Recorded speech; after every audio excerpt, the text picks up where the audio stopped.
अस्सलाम वालेकुम students, welcome to my YouTube channel. मैं सेकंड ईयर की क्लास का चैप्टर नंबर 2 पर स्टार्ट कर रही हूँ। इससे पहले हमें एक्सरसाइज नंबर इससे पहले सबसे पहले हम एक्सरसाइज 2.3 स्टार्ट करेंगे। 2.3 को स्टार्ट करने से पहले हम कुछ फार्मूलाज हमें जहन में होने चाहिए जो कि बहुत ज़रूरी है।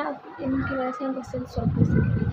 जो शुरू का एक्सरसाइज है वो हम इस चैप्टर के लास्ट में करेंगे। चलिए देखते हैं पहला फार्मूला पावर रूल का है। पावर का मतलब है कि जो जिस फंक्शन की पावर आ जाए तो उसको हम कैसे सॉल्व करेंगे। सबसे पहले जो पावर हमारे पास पावर यहाँ पे n शो हो रही है। n हम पहले पावर लिखेंगे जो कि पावर के नीचे फिर पावर में से एक माइनस करेंगे और जो पावर के नीचे फंक्शन आ रहा है यहाँ पे हमारे पास पावर के नीचे x आ रहा है।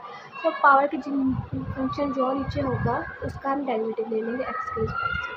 यहाँ पर वेरिएबल ये यहाँ पे अगर हमारे पास x वेरिएबल है तो यहाँ पे हम x के रिस्पेक्ट से ही ले रहे हैं।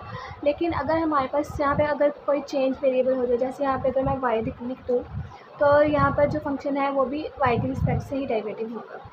अगर मतलब कि अगर यहाँ पे वेरिएबल चेंज हो सकते हैं तो इस वजह से इसका जवाब भी डिफरेंट आ सकता है। प्रोडक्ट रूल दूसरा जो हमारे पास रूल है वो है प्रोडक्ट रूल।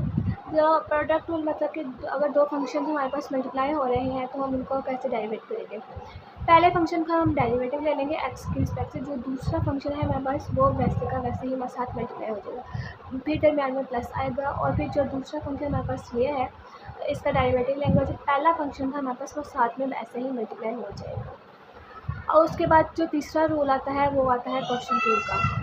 क्वोशंट रूल मतलब जो दो फंक्शन डिवाइड हो रहे हैं उनको कैसे सॉल्व करेंगे। जो नीचे वाला फंक्शन है वो वैसे उसका स्क्वायर आ जाएगा।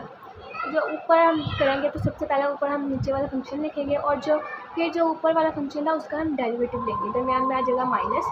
फिर ऊपर वाला फंक्शन वैसे ही लिख देंगे और फिर जो नीचे वाला फंक्शन था उसका डेरिवेटिव लेंगे। और इसके बाद हमारे पास कुछ नोट्स हैं जो हमें याद होना लाजमी है। तो पहला जो नोट है वो है कि कांस्टेंट यहाँ पे नंबर है कोई, जैसे काउंटिंग 0 1 2 3 वटेवर जो भी कांस्टेंट का जो डेरिवेटिव है वो 0 ही होगा। चाहे यहाँ पे वेरिएबल कोई भी हो जाए, x हो जाए, y हो जाए, z हो जाए, कोई भी वेरिएबल हो जाए, यहाँ पे कांस्टेंट का डेरिवेटिव 0 ही आएगा।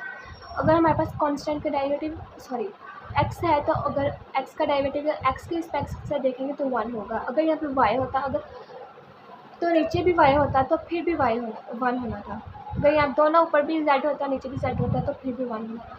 लेकिन अगर यहाँ पे अगर x है और यहाँ पे y है तो इसका फंक्शन जो डेरिवेटिव है चेंज हो जाएगा।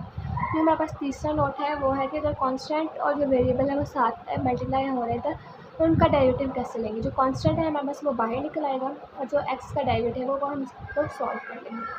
हमारे पास कुछ नोटेशंस हैं कि हम डेरिवेटिव को कैसे डिनोट करते हैं। तो हमारे पास सबसे पहले नोटेशन है वो f प्राइम ऑफ x है, दूसरी डी एफ ऑफ x है और ये जो तीसरा वाला है वो डी एफ ऑफ x है। अगर